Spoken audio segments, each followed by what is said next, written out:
Então, será que um Bandeira correndo por lá viu, e isso é possível, tá? Isso está dentro da lei do jogo, se foi isso que aconteceu. O jogador tal não foi para amarelo, ele agrediu, então é lance para vermelho. Ok, ela vai lá e aplica o vermelho mesmo sem ver o lance, confiando na sua equipe de arbitragem. O VAR não pode interferir dessa maneira, não pode ter uma comunicação que eles nem vão divulgar, imagino eu, no VAR dizendo assim, eu olhei aqui no monitor, é lance para vermelho, vai lá e expulsa. Não é um lance factual, cartão é sempre interpretativo. Então ela teria que ir ao monitor, ela não vai. Se ela não vai, é um lance decidido no campo. Se é decidido no campo, alguém falou para ela dentro do campo para ela mudar de posição. Não é nem mudar, né? Porque ela dá o amarelo e dá o vermelho na sequência. Ela anula esse amarelo para dar o vermelho? Ou ela acrescenta um vermelho depois do amarelo? Foi algo que ele disse após a suposta agressão ao John? Porque se ele tomou os 2 cartões, ele está suspenso 2 vezes. Ele pega uma punição pelo 3º cartão amarelo, porque o amarelo que ele tomou era o 3º. E aí, como um segundo amarelo anularia esse primeiro, o que acontece? Ele seria expulso, né, por 2 amarelos, cumpriria a suspensão pela expulsão e voltaria pendurado. Isso aconteceria. Como ele toma um amarelo 3º da suspensão, mais um vermelho direto, ele pega 2 suspensões. Uma pelo 3º amarelo, outra pelo vermelho direto. E aí eu entendo a revolta, sabe? O Dorival vai pra coletiva e fala assim, cara, eu tive um pênalti contra, que a gente pode questionar se foi ou não e tal, mas eu tive um pênalti contra no jogo. E aí, dificuldade de critérios que ele viu no mesmo jogo, e é o respeito. Eu tive um jogador expulso injustamente, com 15 minutos do segundo tempo. E eu tive um outro jogador expulso, que a gente até agora está tentando entender. E eu tive um outro jogador amarelado. E todos esses caras não estão presentes no jogo seguinte. Então, assim, é óbvio, né? O Corinthians teve muitos prejuízos com a arbitragem nesse campeonato. Muitos. É que a gente meio que ignora, porque o Corinthians está numa condição de meio de tabela.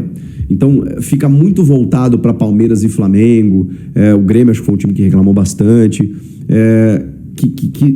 Enfim, que gritaram por questões específicas, mas o Corinthians, como está numa condição de meio de tabela, parece que não incomoda, parece que não grita, parece que não escancara. O Corinthians também está com uma força institucional muito falha, né? Embora o Fabinho Soldado tenha reclamado recentemente, o Dorival tenha falado na coletiva, o próprio Fabinho tenha se manifestado, contra a arbitragem, mas é muito pouco ainda, né? O Corinthians não tem uma força institucional hoje para reclamar da arbitragem e foi prejudicado muitas vezes nesse campeonato, muitas vezes. Mas enfim, perdeu o jogo. Se a gente for analisar pelo aspecto de que teve erros defensivos, ok, a gente pode entender que perdeu na bola. Pode entender que a arbitragem também interferiu de alguma maneira, acho que não diretamente, mas não tenho como tirar aqui o prejuízo de um jogador mal expulso com 15 minutos do segundo tempo. Tinha muita coisa para acontecer, ainda mais que o Corinthians empata o jogo com um jogador a menos. Então, não tem como a gente dizer que não interferiu. E o tempo inteiro, se a gente sair dos lances capitais, foi uma arbitragem assustada com o jogo, acho que esse é o termo. Mas, enfim, o Corinthians também teve outros problemas no jogo. Ele perde o Ranieri com 24 minutos do primeiro tempo, que é o jogador que a gente sabe se ausentou diante do Grêmio e que é o cara que corrige muito do sistema defensivo do Corinthians. E ele estava sendo esse terceiro zagueiro, não um cara híbrido como volante, terceiro mesmo, pelo lado esquerdo, junto do Gustavo Henrique e do João Pedro Tchoca. Era 3 zagueiros mesmo, o Martínez e o Bidon mais alinhados como volantes, meio campistas ali, né? Um pela direita, outro pela esquerda. E aí o Rodrigo Garro na meia armação. O Bidon, aliás, mete uma bola na trave. Acho que o primeiro tempo, cara, de enfrentamento que o Corinthians fez, o Corinthians poderia até ter saído na frente. E não aconteceu. E aí vem o segundo tempo e você tem uma expulsão que compromete tudo. Mas ele foi com uma escalação até muito diferente da que eu imaginava. Ele colocou Martínez, Bidon, ele deixou o Maicon no banco, ele deixou o Carrilho no banco. Então, mas eu entendo, né? Porque o que acontece? Jogo quarta e domingo, quando tem uma semana cheia, você precisa dosar. Porque senão, em algum momento, você vai estourar alguém. O Garro sai 40 e poucos minutos do segundo tempo, já faz um gelo no joelho.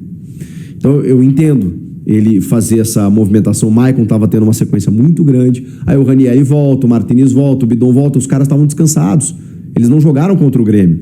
E aí você pensa, Bragança, botar os caras para correr lá para conquistar um resultado, um empate que seja, só que ele acabou perdendo o jogo. Então, agora ele se volta para esse jogo contra o Ceará no final de semana e se quiser pensar em vaga de Libertadores e G7 e tudo mais, vai ter que conquistar um resultado.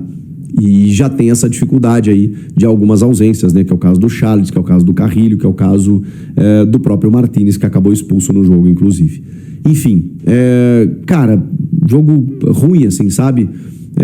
Acho que o Corinthians até criou algumas coisinhas no segundo tempo, o seu trio ofensivo, né? Sempre participativo, mas um jogo que, né? Teve uma interferência, teve um prejuízo e não tem como a gente tirar isso do contexto.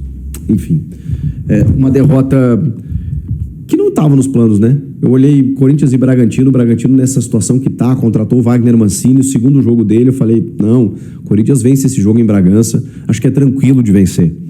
E tava até empatando, pelo menos, né, diante das circunstâncias, com um jogador a menos, e aí toma um gol também numa bobeada no último minuto que prejudica bastante. Enfim, o que vocês acharam do jogo? Vocês acham que a arbitragem, essa pergunta é importante, ela interferiu diretamente no jogo?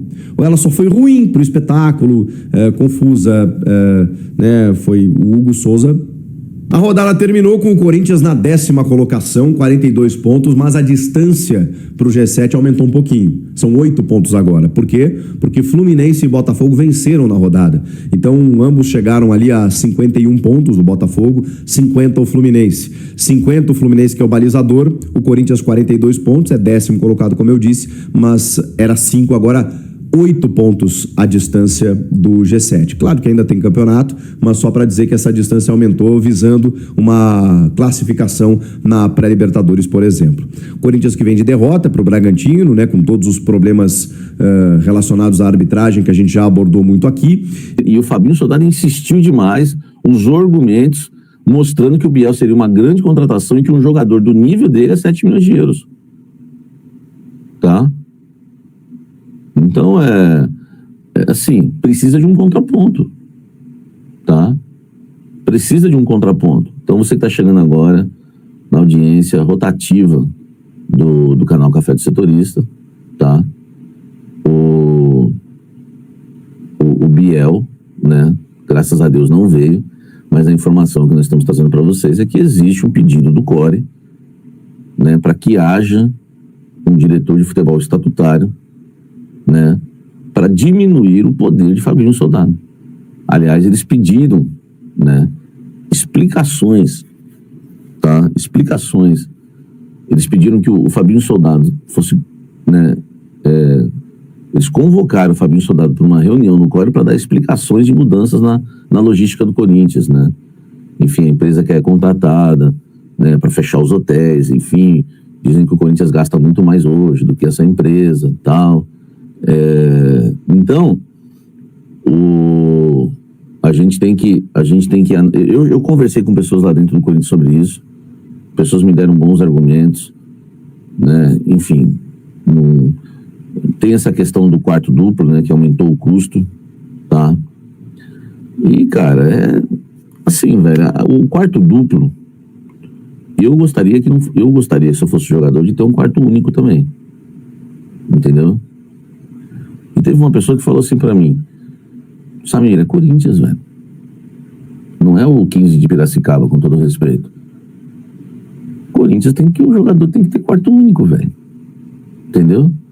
O cara quer falar com a família, o cara quer fazer uma chamada de vídeo. Sabe? Cara, eu fiz essa crítica. Pra que aumentar o custo com o quarto único? Deixa lá o quarto duplo e tal, não sei o quê. Cara, mas eu entendo também. Porque eu gostaria de ficar no quarto sozinho. Se eu fosse jogador, eu gostaria de ficar no quarto sozinho. Entendeu? É que em momentos de crise, né, a gente tá gastando mais e a gente tem que gastar menos. Então, talvez não fosse o momento, mas enfim. Tá? Então, não sei, né, velho? Essa questão do quarto único, quarto duplo, tá? É complicado. Então, assim, aí o Fabinho foi chamado, né, para ir lá, o Stabile não deixou, o Stabile meio que blindou, né, o Fabinho Soldado. Então, assim, eu vou voltar àquela velha informação. O Fabinho Soldado não vai ser demitido agora, tá? Impossível, porque o Osmar Stabile não vai trocar todo o departamento de futebol numa reta final de temporada e reta final decisiva, onde o Corinthians briga lá na parte de cima da tabela, né?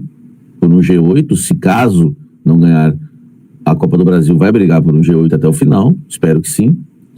Apesar que com esses jogadores preguiçosos que escolhem jogos, não dá para saber. E o Corinthians tem principalmente decisão de Copa do Brasil, com totais chances de conquistar o título. Porque a gente sabe que na Copa do Brasil, nas decisões, esses caras vão correr, meu irmão. Eu tenho essa esperança, né? Assim, o fato de a gente ter um elenco que é meio mascaradinho, tem um lado ruim e um lado bom. O lado bom é que a gente sabe que quanto o Cruzeiro, eles vão correr. Eu acho o Corinthians organizado em relação a técnico. Então poderemos, né, fazer frente ao Cruzeiro, porque vai ter o time organizado e motivado. Porque a gente vê o Corinthians organizado, mas a gente não vê. O Corinthians não tomava gol. O Corinthians está resolvido em relação a isso. Entendeu? Só que o problema do Corinthians é motivação. O fato só de defender e vestir a camisa do Corinthians não motiva esse elenco, que para mim é o elenco menos identificado da história do clube. Talvez da história eu estou exagerando, deve ter outros. Mas dos últimos anos eu não tenho dúvidas que esse é o elenco menos identificado com a história do clube, com a camisa do clube. Então eles precisam de uma motivação extra, né, para defender o Corinthians. Você não sabe o dia que eles vão jogar. Você não sabe, você nunca sabe. Entendeu? Você nunca sabe o dia que eles estão afim, que eles querem brilhar, que eles querem correr. Você nunca sabe. Sem falar que é um elenco também envelhecido.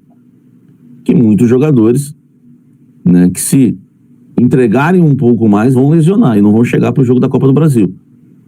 Então é uma questão que a gente tem que avaliar o tempo todo, tá?